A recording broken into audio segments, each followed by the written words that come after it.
Bonjour à tous. Aujourd'hui, je voudrais vous parler d'un thème qui me tient fort à cœur.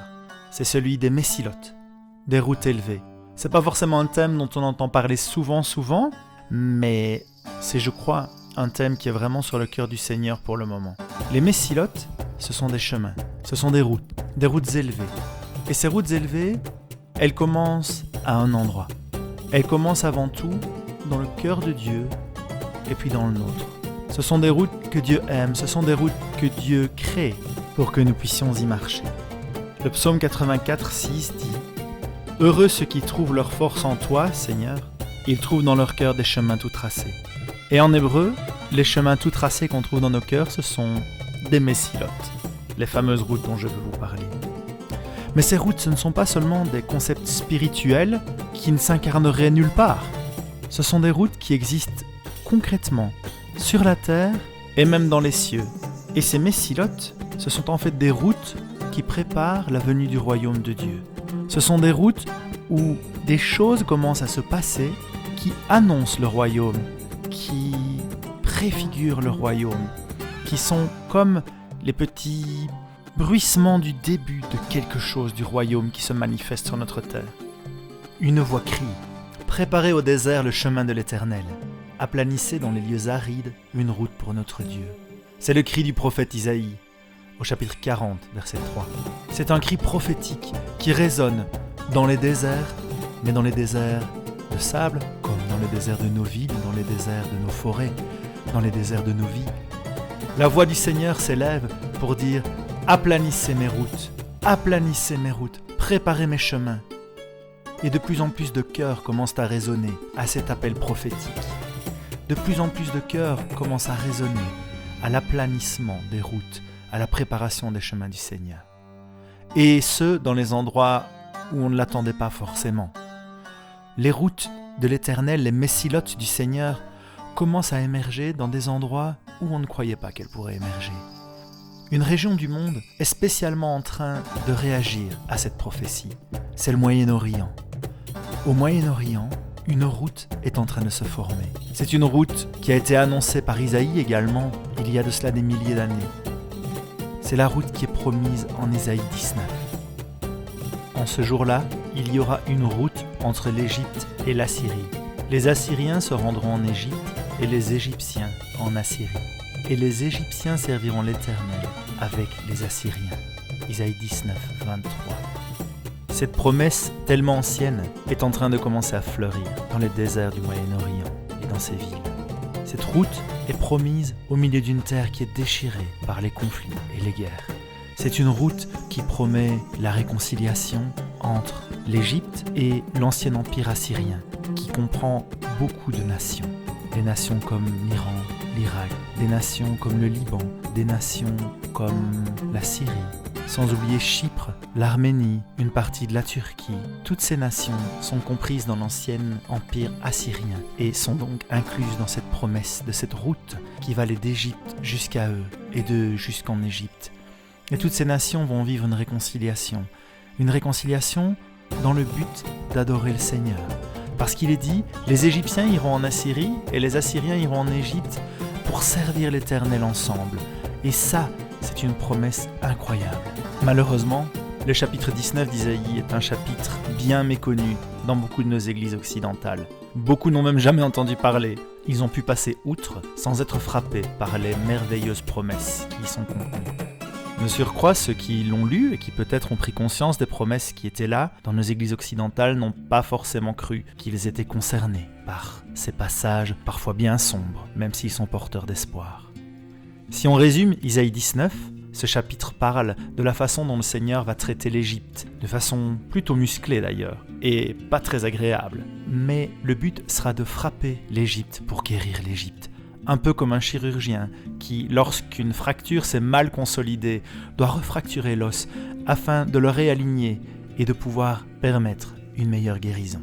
C'est un peu comme ça aussi que le Seigneur va traiter toutes les nations. Dans la prophétie d'Isaïe 19, l'Égypte est un peu un prototype des nations, un prototype d'une façon dont le Seigneur va agir avec les nations, où il va envoyer certains de ses décrets pour faire tomber ce qui doit tomber, pour ébranler ce qui doit être ébranlé, pour casser ce qui doit être cassé, afin d'apporter à la place des promesses de guérison, des promesses de restauration et la venue de son royaume. Mais après toutes ces scènes, un peu violentes, parfois même de destruction et de reconstruction, il y a la fin du chapitre qui est étonnant.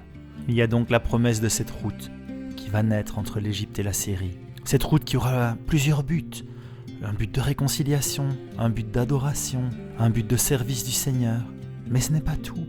Le verset 24, que je n'ai pas encore lu, dit « Ce jour-là aussi, Israël sera le troisième, avec l'Égypte et la Syrie, à être une bénédiction pour toute la terre. » Oui, vous avez bien entendu, une bénédiction pour toute la terre. Et le miracle ne s'arrête pas là. Qu'Israël, l'Égypte et toutes les nations qui représentent l'ancien empire assyrien puissent connaître une réconciliation, puissent connaître une conversion de cœur vers le Seigneur, puissent le servir ensemble dans la louange et adoration. C'est juste incroyable, ça dépasse l'imagination. Si l'on veut bien y croire, ça fait naître un espoir merveilleux pour ces régions qui, malheureusement, connaissent actuellement tellement de déchirements. Cette route sera une vraie bénédiction. Elle sera source de bénédiction, de réconciliation, de restauration, d'adoration et d'adoption dans tout le Moyen-Orient. Et elle laisse un espoir de paix réel au lieu d'une guerre fratricide. Ni par force, ni par puissance, mais par l'Esprit du Seigneur, dit Zacharie 4,6. Et c'est comme ça que ces promesses vont advenir, ni par notre puissance, ni par notre force, mais par l'action de l'Esprit du Seigneur. Et vous savez quoi ? L'Esprit souffle déjà dans tout le Moyen-Orient, comme je vous l'ai dit. Cette route est en train d'émerger. Si, nous en sommes témoins. Partout dans le Moyen-Orient, le Seigneur suscite un mouvement de prière et de salut incroyable. Il se révèle par des rêves, des visions, des apparitions, à des milliers de gens, dans toutes ces nations, même dans les plus hostiles. Au-delà de ça, il y a même des maisons de prière qui fleurissent un peu partout, cachées, souterraines, mais vivantes et vibrantes, même dans les pays où ça peut nous paraître complètement impossible. Nous sommes les témoins ébahis d'un mouvement de réconciliation entre juifs et arabes qui est en train de naître. Le souffle de Dieu est en train d'amener ces fils d'Abraham selon la chair ensemble, à se parler, à s'aimer, à se réconcilier, en tournant leur cœur vers celui qui est le prince de la paix, Yeshua HaMashiach, Yeshua HaMasih, Jésus-Christ notre Seigneur. Le temps nous manque ici pour évoquer tout ce qui se passe sur cette route d'Isaïe 19. Mais il est temps que l'Église occidentale spécialement prenne conscience de tout ce que le Seigneur investit sur cette route d'Isaïe 19 en ce moment. Parce que si vous voulez voir des choses miraculeuses, des signes, des prodiges, des choses qui dépassent parfois l'entendement, venez, investissez-vous sur cette route et vous ne serez pas déçus. La route d'Isaïe 19 est une Messila, le singulier de Messiloth. Et cette Messila, porteuse d'espoir, est vraiment en train d'émerger. Mais ce n'est pas la seule Messila sur laquelle le Seigneur travaille. Le Seigneur travaille aussi dans toutes nos nations à relever ses routes, comme il l'a promis en Isaïe 49. Il a promis qu'il allait relever ses routes, ses Messiloth, dans toutes les nations. Sur la terre entière, le Saint-Esprit agit, comme le dit la chanson. Et c'est vrai. Beaucoup de routes sont en train d'être travaillées et relevées par le Seigneur, par son Esprit et par les gens qui veulent entendre sa voix. Il est en train d'œuvrer sur les routes qui lui sont chères, les routes de la soie en Asie, les routes occidentales d'Europe, la route de la maison de Jean. Toutes ces routes ont un point commun, elles sont des Messiloth. Ces Messiloth sont porteuses d'un grand espoir et elles commencent à émerger sur la terre entière pour préparer la venue du royaume de Dieu. Nous parlerons plus précisément des Messiloth et de leurs caractéristiques dans une prochaine vidéo, mais en attendant, réjouissez-vous. Priez que le Seigneur vienne vous parler de ces routes, de ces Messiloth. Que Dieu vous bénisse au nom de Yeshua. Amen. À bientôt.